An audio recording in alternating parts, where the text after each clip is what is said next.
I think we're there. Hey everyone, and welcome to Chef AJ Live. I'm your host, Chef AJ, and this is where I introduce you to amazing people like you who are doing great things in the world that I think you should know about. Well, today we have, back by popular demand, Nick Davoren of local Spicery, who's going to be using his delicious SOS-free, salt, oil, and sugar-free spices to make a delicious West African peanut stew. Welcome back, Nick. It's been a while. It's been a while. It's always a highlight to get to see you, AJ. Aw, thank you. Well, I know one time it wasn't my fault because you actually cut the tip of your finger off. I keep hearing about that. It's all grown back. Did it really grow back? Do fingers grow back like an octopus? Like it grew back? Wow. They do. First time that I had a wound like that, it was much worse. And my brother, who was a doctor, explained that that fat cells grow and they reconstruct the whole thing. That's amazing. But you couldn't get stitches, right? Because it was the tip. Yeah. So the one that what I did, actually, stitches probably would have worked, but I was able just to hold it shut with a butterfly bandage and a pressure bandage on top of it. So. Nice. Well, I'm glad you're better. Yeah. Thank you. All right. Any new spices since we last spoke, other than the delicious salacious? We have some new ones that are going to be coming out very, very soon in time for the holidays. Our biggest news, we've been adding staff. We have we have a young woman that's worked for us for a long time who left with the virus to go back home to Austria, who's back now at our store in Tiburon on weekends, and she is a certified raw vegan chef. So she's a really good resource for people that want to go talk about seasonings that work with raw vegetables. And then here in Marysville, we've hired 2 new people working in the mill, and I just want to say, you keep hearing people complain that no one wants to work, but we put an ad out for an entry-level position. And within 48 hours, we had to shut it down because we had 52 resumes. And we were really, really excited. We interviewed a lot of exciting young people, and we've hired 2 people to help out here. So things are really looking up at local Spicery. That's great. So what's it called? A miller? A person that mills spices? You call them a miller? You could call them a miller. I think, just to drive into people, the difference between what we do here in a restaurant, we call them a food processing assistant, which is a little bit corporate for me, because as you know, I embrace my title as Spicerer. I think everybody else should have something that's more medieval. Yeah, well, it was great. We saw you at the potluck last month. For those of you that don't know what that means, is if you live anywhere up near the Sacramento area, I have a meetup group called Healthy Living in Lincoln with Chef AJ, and Nick came to sell his wares. And this month we have Thomas coming to sell his wares. It's a lot of fun, a really, really exciting event. I recommend anybody that's even casually interested, it will exceed your expectations. So the nicest people you've ever met, all of them going through the same things you're going through with diet and exercise and everything else. And you're going to be at our conference on January 15th, 2023, if people want to get some in person. Absolutely. And Thomas too. Yeah, I love that. And Thomas too. You guys are adorable, the way you guys became friends. So you are going to be making a West African peanut stew. Now, is that different than a East African peanut stew? Absolutely. And actually, we're going to be using one very authentic and fun ingredient that's called grains of paradise. That's specifically from West Africa. I've never heard of that. Well, I'll show it to you right now. So this is one of these things that I refer to. I'm going to bring it right up to the camera as best I can. They look almost like little brown mustard seeds. They're in the category that I refer to as pepper imposters, because in the Middle Ages, they would have been sold sometimes as a black peppercorn. They do have, a little bit of heat, not very much. And they have a slight umami flavor, but mostly it's a floral flavor. They're known as, grains of paradise. They're also known as Whoops, lost my earpiece. Also known as guinea peppers. But we're gonna use it as a kind of a little bit of a finishing on top of this. You know, African cuisine, as I'm sure you know, one of the things I love about it is it's, you know, I'm a big flavor guy, and they always tend to be you know, not very subtle when it comes to their seasoning. So this is a very robust, very spicy, very sweet, very you know, it's just a big flavor, and it's pretty typical for West Africa. You know, we have, I don't have, you said East African. I don't really have anything East African outside of Madagascan vanilla. But you know, we have a South African curry. We have a number of blends from North Africa, which all tend to be hot and big flavors. And you know, West Africa is the same, perhaps a little bit more savory, a little bit richer. Strong, you know, all easy to call almost anything that you get there as a curry because it's all spice driven.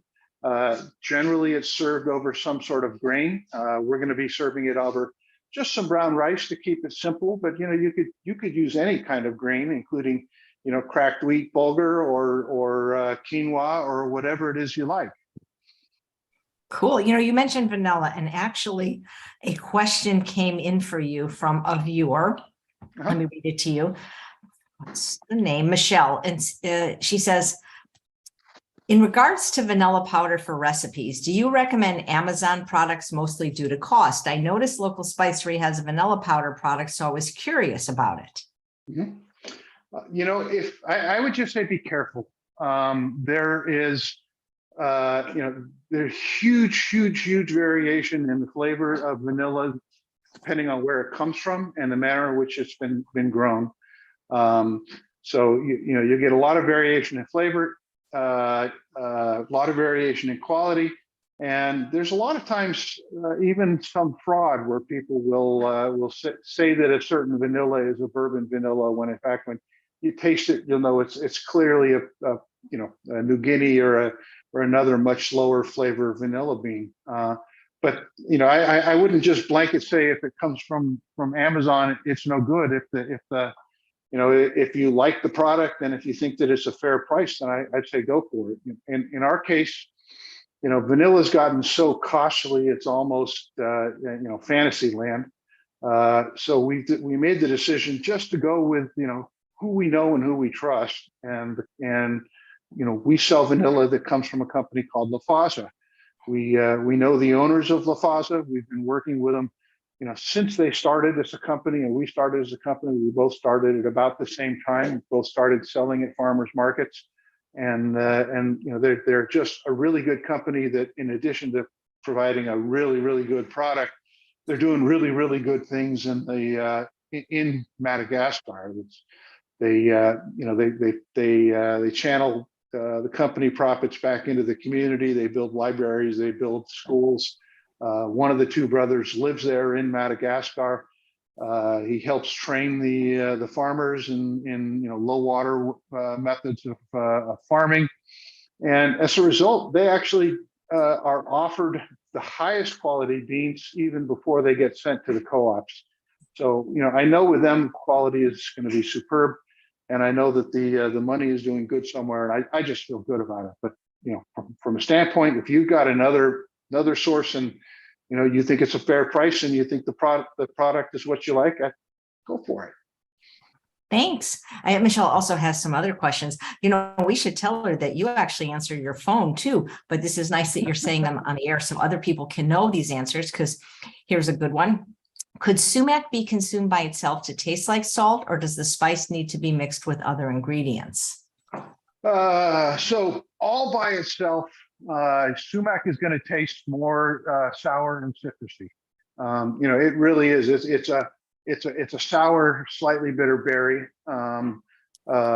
It's when it's combined with foods that you know, in your mouth, because it registers in the same areas that salt registers, that it tastes salty.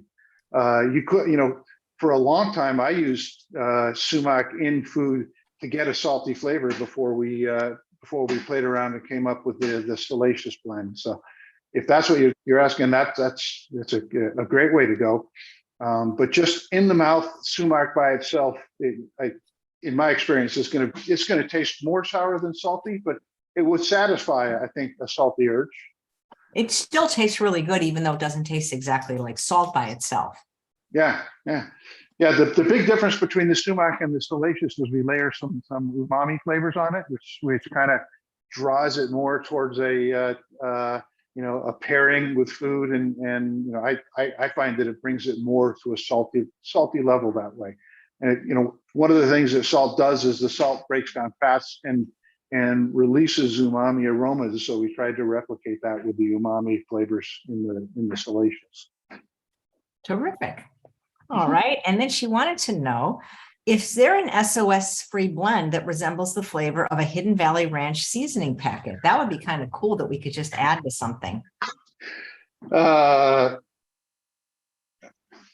that I know of, and unfortunately, my ranch dressing blend does have salt in it right now. And we've been thinking about doing one that is salt free. It might be something, AJ, you and I could work on together, because you have a wonderful recipe for a ranch dressing. Yeah, it'd be so cool if we didn't have to like measure everything out. And now with the salacious, it'll be even better. Yeah. Yeah, no, we could definitely do something like that. That'd be fun to work on. Nice. And then she also wants to know, would you consider taking limited order requests each month for CYO, create your own spice blends? I have multiple allergies and or aversions to certain herbs and spices and nightshade vegetables. And sometimes it could be a matter of just one ingredient in a blend to where I could not consume the product. For example, I would love to create a bouillon blend I could cook with and consume without having to purchase all the individual ingredients to make some type of blend at home.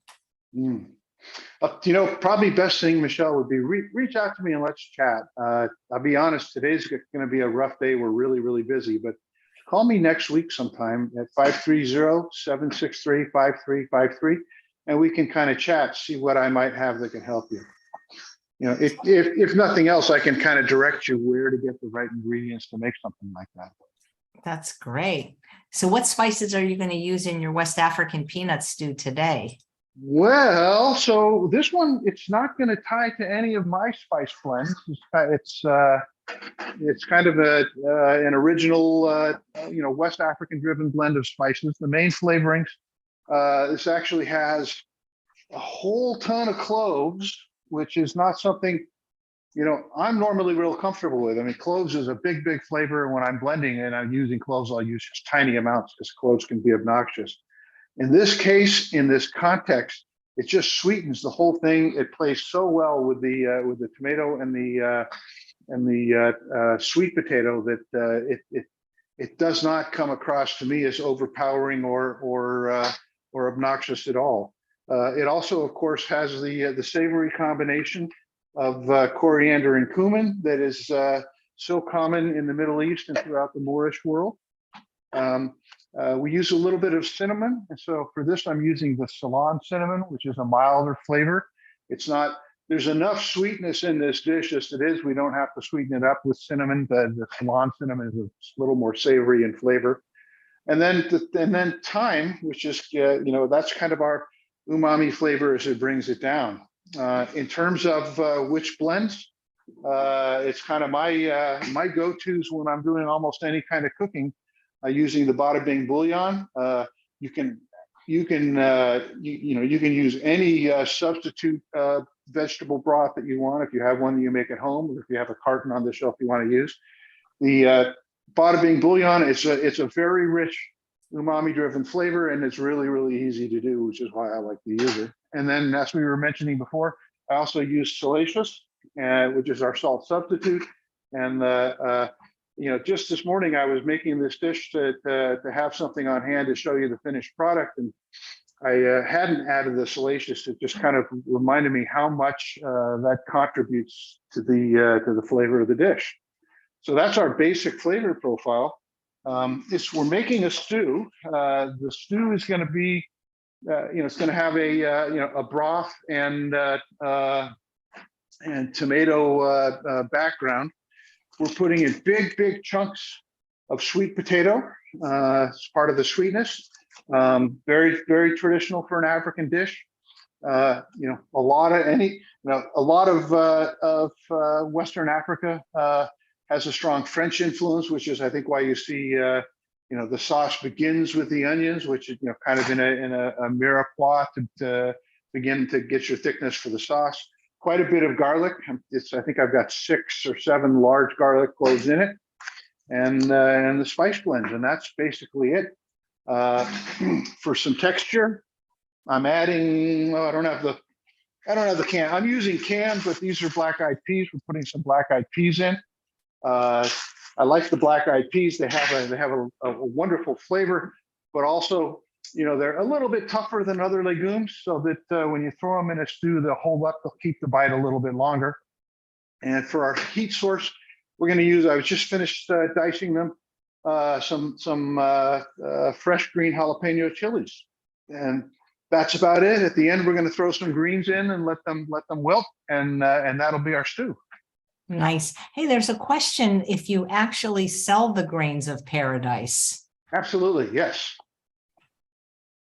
Cool. All right. Are you going to use your pressure cooker to make this? So I got my pressure cooker set up, and I'm using it for the rice. I mean, for me personally, I have a small Japanese rice maker that I use for white rice, but I just don't find it very satisfactory for brown rice. I find the pressure cooker is a much better way to go with brown rice. It gets it softer and forces more moisture into the grains. I just think it tastes better that way. Cool. Ready to go? Absolutely. Okay, this will go fast. It's a very simple dish, and I've got all of the prep work done. I don't have a pot cam, so I'll try to lift it from time to time to show you as we go. As normal, I'll tell you that when I'm sautéing, I like to sauté at a high temperature. This is a 1800 watt commercial induction burner. I've got it all the way to the very top. One thing I've been doing in my cooking, and I kind of be interested in what other people think. So many recipes, they'll tell you what to do in what order. You know, first you do the onions, then the garlic. I've gotten to the point where I don't really see that it makes that much difference to the outcome. And actually, particularly when you're sautéing without any oil, you know, the more vegetables you can throw into the pot, the more moisture you're going to have released. And I find that you end up using less for deglazing. It'll go longer without deglazing. So I just kind of put it all in together. So that's my onion, and that is it's a large yellow onion, and you can see it's pretty large chunks. This is fairly coarsely chopped. You know, we're going for a stew here, so we want to have chunks. And then I've got, like I said, 6 cloves of garlic. And again, usually I'll mix my garlic a lot finer than that. But again, I want to have little chunks and pieces that you'll find between your teeth. And then same with, that's my my ginger. For me, frequently when I do ginger, I'll grate it. In this case, I want to have little bits of ginger that burst in your mouth.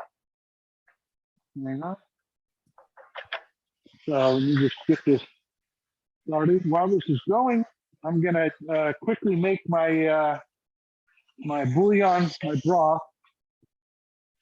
Got the water already heated up, and I've got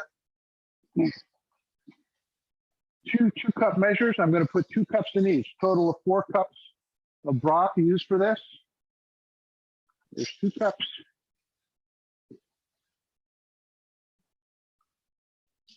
There's 4 cups. So even though it doesn't need the broth right now, I want to get it going because already I can see the pan starting to glaze up just a little bit. I'm going to go ahead and throw the sweet potato in. Like I said, when you put the sweet potato in, at this point, you're just adding additional moisture, which you know I find helps me with the deglazing on the pan. It slows it down just a little bit, and for just this moment, you're going to get some really high heat on your sweet potatoes you see that the edges of the potatoes that you cut will start to soften, which means that it is cooking. All right, here's the bada bing bouillon. And where did I put my measuring spoons? There they are. All right. So I'm going to put 2 tablespoons in each one of these, and that'll give me my 4 cups of broth. You don't have to be too careful measuring.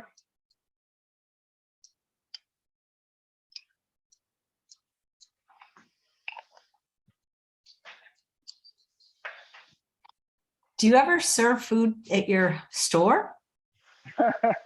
We haven't. I'm trying to think. You know, a couple of times when we first opened, we had some local chefs came down and did some cooking demonstrations at the store. The store is a very small space. So when we did it, we had to kind of set up a tent outside. We have a big outside area where we can put out chairs. If we did something like that again, it'll probably be in the spring when we can count on the weather a little bit more. What we do like to do is in the winter, frequently on the weekends, we'll have some mulled cider or some tea set up that people can drink. Trouble is, in the last couple of years, obviously with the virus, is that you couldn't encourage people to be lifting their masks. We had to stop. I'm just putting a little bit of the broth in right now just to begin deglazing. You know, the bottom of the pan was starting to get a little bit sticky, and you know, that's not a bad thing. That actually that glaze that forms on the bottom is really where you're going to get your umami flavors for this broth. It builds up, so the deglazing process is important. And we're going to just continue to saute this until we see, you can see right now let's see if I can lift this up.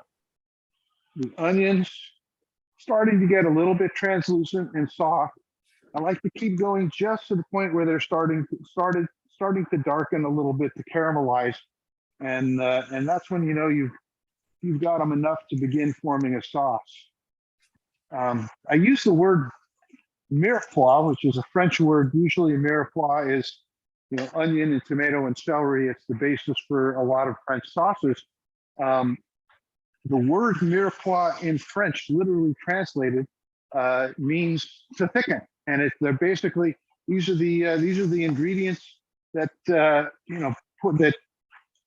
when you add a liquid to them and then add heat, they'll start to expand and they'll thicken in the pot, which is how you make sauce. Okay, we're getting really close. You can see with the high heat, it just goes so fast. So mirepoix is carrot, onion, and celery, but what is it in Creole spice, New Orleans? They use what's it called, the Holy Trinity? They use carrot, celery. It's a bell pepper. Let me look that up. It's probably the same thing, because obviously the Acadian is driven by French. But hold on, let's see. Onion, bell pepper, celery. So it's missing the carrot. So Cajun dishes call for the Holy Trinity, Cajun and Creole, onion, bell pepper, celery. But in France, they take out the bell pepper and put in carrot for mirepoix. Excellent. All right, I'm going to go ahead and put the spices in. I had one of the guys we just hired, we were talking about, I had him go ahead and just pre-blend this for me. It's easier. You don't have to watch me put a bunch of spoons in jars and open jars that way. But we did go over the flavor profile. So I'm going to add the spice first, because when the spice is still dry like this, you get a release of the aromatics of the spice that is absolutely intoxicating. This is the joy of being the cook. You get to enjoy elements of the flavor that other people never really experience. And then I'm going to put a little bit of tomato paste. That's just 2 tablespoons of tomato paste. This is one of the wonderful things about Costco, is you can get tomato paste from them that's not only organic but also salt-free.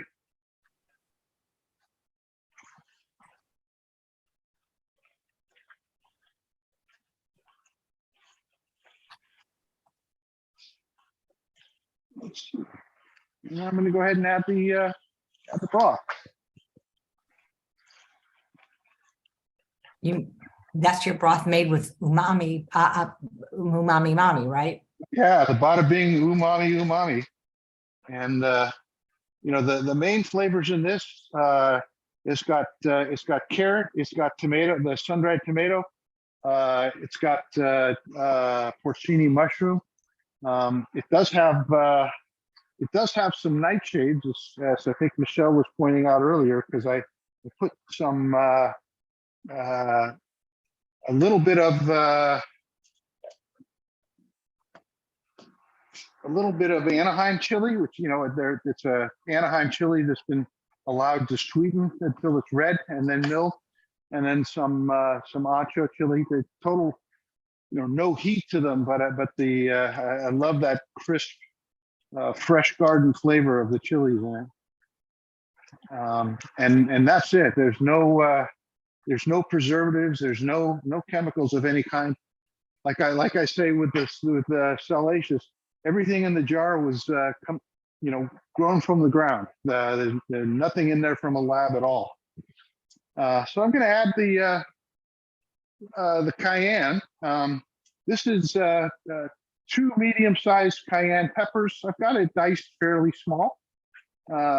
You don't have to do 2. If you're worried about the heat, you can do 1.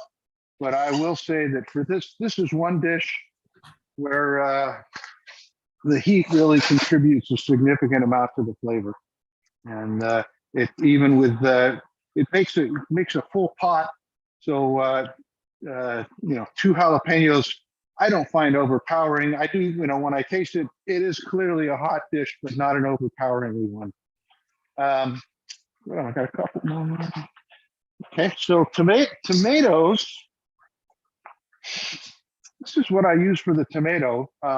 It's a product. It's called crushed tomato, and when you see it come out of the can, it's almost like a tomato sauce, because what I'm trying to do, I'm using the tomato for the base to make this sauce.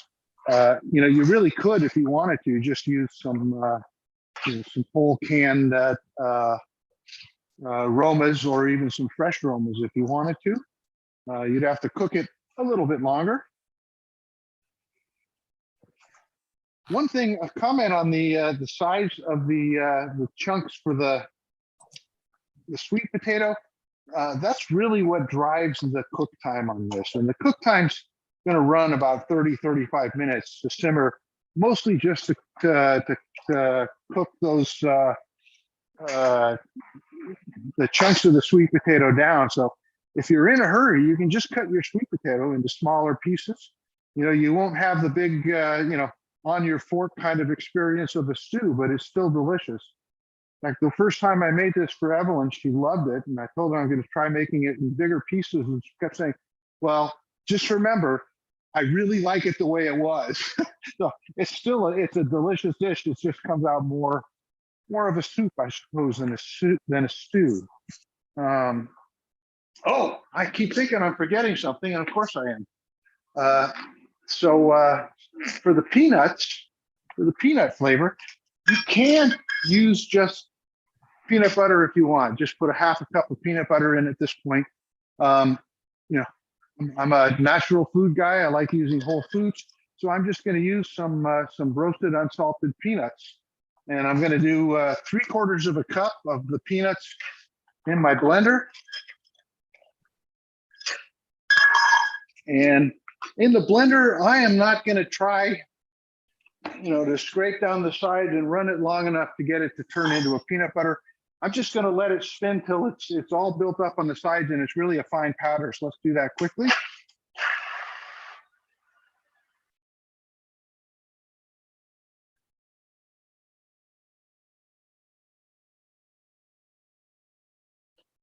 Nick, do you ever use the PB2? Tell me what the PB2 is. Is that a different? It's a powdered peanut butter. Oh, no, I haven't. That's a new one on me. It's like for lower fat. They somehow they defat it. So I wonder, because they say that peanut butter is supposed to be just peanuts, and run it in the blender. But this comes out more as a powder than anything. So maybe it's the same thing. You Well, can but see it. they somehow in their process take a lot of the fat out to make it lower fat. I'm not really sure how that is. Some of the companies actually then add sugar back in, which is no good. So it's PB2? PB2 is one of the brand names, but really it's just they make powdered peanut butter, powdered almond butter. Well, it sounds like that'd be a great way to go to reduce the fat in this dish, which is something I would love to do. Be able to do. Okay, and that's your peanut flavor. And did I forget anything? The only thing left is the greens. I'm going to lift it up just so you can kind of smell. I don't know if I can do it much, but No, I can see it's a beautiful shade. yeah, it's a beautiful shape, but it's already a relatively thick sauce as it is. I like to let it reduce for a while on the stove. I'll put it, it'll take about 30 minutes to cook the potatoes down, but I'll let it run for a while with the lid off just to let it thicken even more. If you're in a rush and you've cut your sweet potatoes down to smaller chunks so you can get this out faster and it's not reducing fast enough, you can't just take some of this out and put it in your blender, run it through the blender, and then drop it back in, and it'll thicken the whole thing for you. The flavor right now is fairly well developed, so I'm going to go ahead and turn this off. This is servable as it is. As with any kind of a potage, the longer that it cooks, the better that it tastes. The flavors just tend to mature. So I'm going to go from this, and I'm going to move over. This is what we call the Julia Child move, because she will instantly open the oven door, and what she's been working on is in the oven and it's already completed. This is one I just made a little while ago. It's fully cooked down. I'm just going to stir it, and we're going to finish the dish, and then we'll serve it. You can see, I think you can see from there, it's now a very, very thick, rich mixture. The large chunks of sweet potato are very soft. They'll go right in your mouth and melt. So for greens, you can use any kind of greens. First couple times I made this, I made it with that kale. Kale works great. In this case, I'm using collards. I like to cut it down to about a 2-inch square in pieces, just really, really coarse. And all I'm going to do is put it in here long enough for it to wilt. You don't want it to cook away so that the green disappears. This is, again, a major element in the tactile enjoyment of the dish is the greens. And it's also important from the standpoint of health. I mean, you get the greens in there. And look at that, and the aesthetics. Got to do it.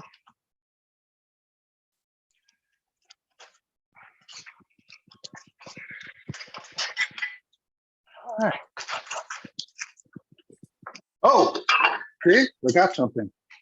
Forgot to put in the beans. So these are the black-eyed peas. I'm going to have to put them in to give them a little bit of time just to heat up.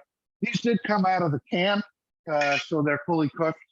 The reason why I pulled them out of the sink just now is I took them out to rinse them off because I wasn't able to find those salt-free. They were low sodium, but they did have salt in them, so I wanted to rinse them off to get the salt off. Yeah, good idea. And then after taking all that salty flavor out, we're going to put it back in with my salacious, which is just in my hand. There's the bada bing.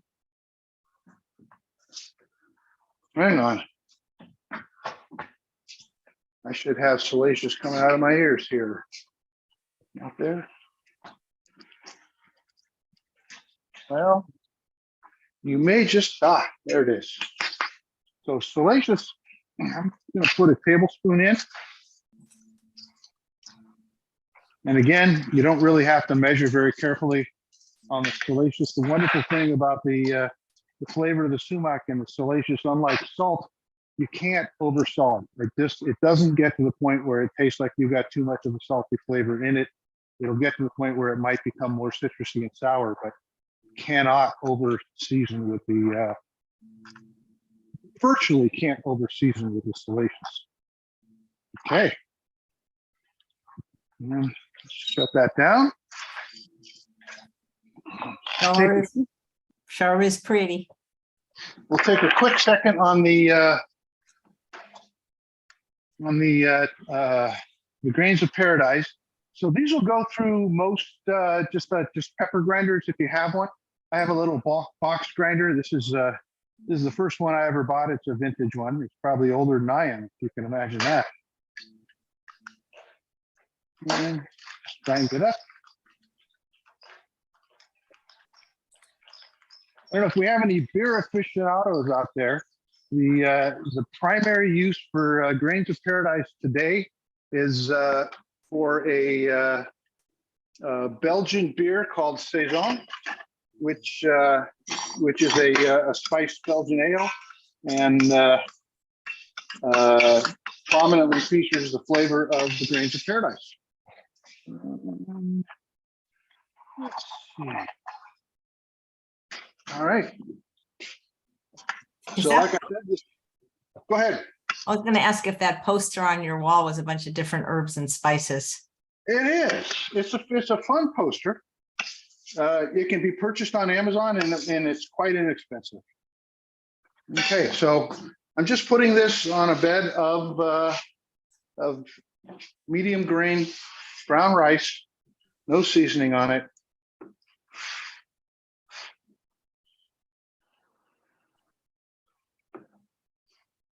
That looks good. Have you ever frozen it? I haven't frozen it, but I can't imagine any reason why it wouldn't freeze magnificently.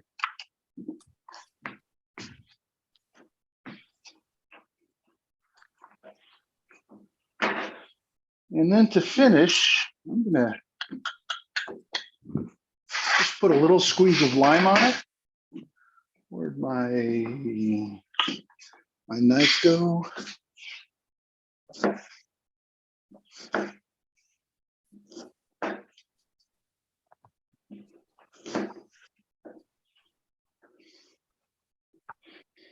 Not too much. Lime's not like a real significant flavor, but it is kind of nice to have that slight sour flavor in your first or second mouthfuls. Let's just squeeze some lime juice on the top. And the grains of paradise. I've never heard of grains of paradise. What does it look like? Oh, we had it up a little while ago. In its whole form, it looks like a brown mustard seed. But it's round enough that in the Middle Ages it was passed off to unsuspecting victims as a black peppercorn. It's one of those things that I think of as peppercorn pretenders, where people. There we go. And I'll hold this up for you. It's a beautiful dish. It's something that is outside of a lot of people's experience, so that you could serve it on a Thursday night, it comes together quickly, or you could serve it at a dinner party and feel quite comfortable doing so. And the final proof, right?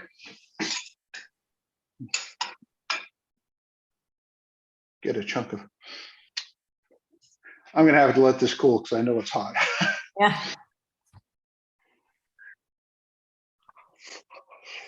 Mm. Mm.